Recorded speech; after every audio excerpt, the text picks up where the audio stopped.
Caught my wife cheating with my stepbrother who had bullied me for years. Then I found out she was sleeping with multiple people too, so I exposed them both at our anniversary dinner after my stepbrother announced their affair in front of everyone. Okay, this is going to be a roller coaster of a read, so just a heads up, prepare yourself. I've been married to Mary for 5 wonderful years now.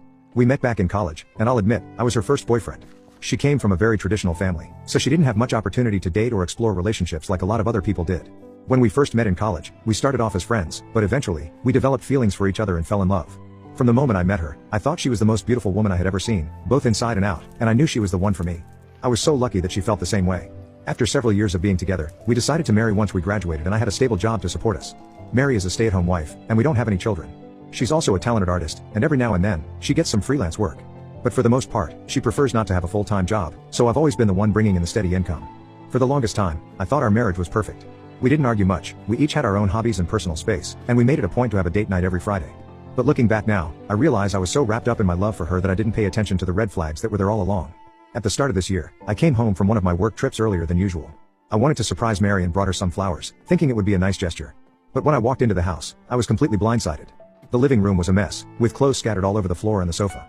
But what really shocked me were the noises coming from upstairs, moaning, unmistakable sounds of pleasure. It was my wife, I could hear it clearly. I froze, my heart sinking in my chest, and I felt like I had been punched in the stomach. My mind went blank, and I felt numb all over. It was like my heart shattered in a million pieces all at once. I walked upstairs slowly, still trying to process what I was hearing, but nothing could have prepared me for what I saw. My wife was in bed with another man. But it wasn't just any man, it was my stepbrother. In my bed.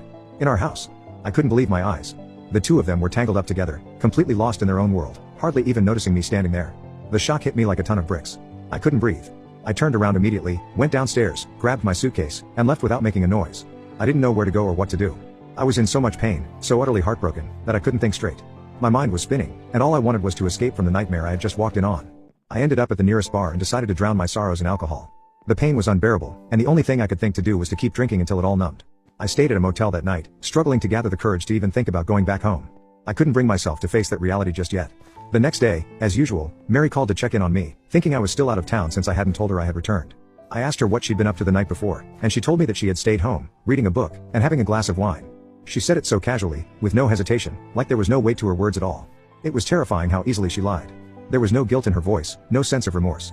It felt like she had no care in the world, and that made everything even harder to process. For the next few days, I stayed away from home. I called in sick to work and just remained at the motel. I continued to lie to Mary, telling her that I was still out of the city. I wasn't ready to face her yet, and my mind was all over the place. The thought of what had happened, of what she had done with my stepbrother, kept playing over and over in my head. The very same stepbrother who had tormented me all my life. Mary knew about that history, she knew everything.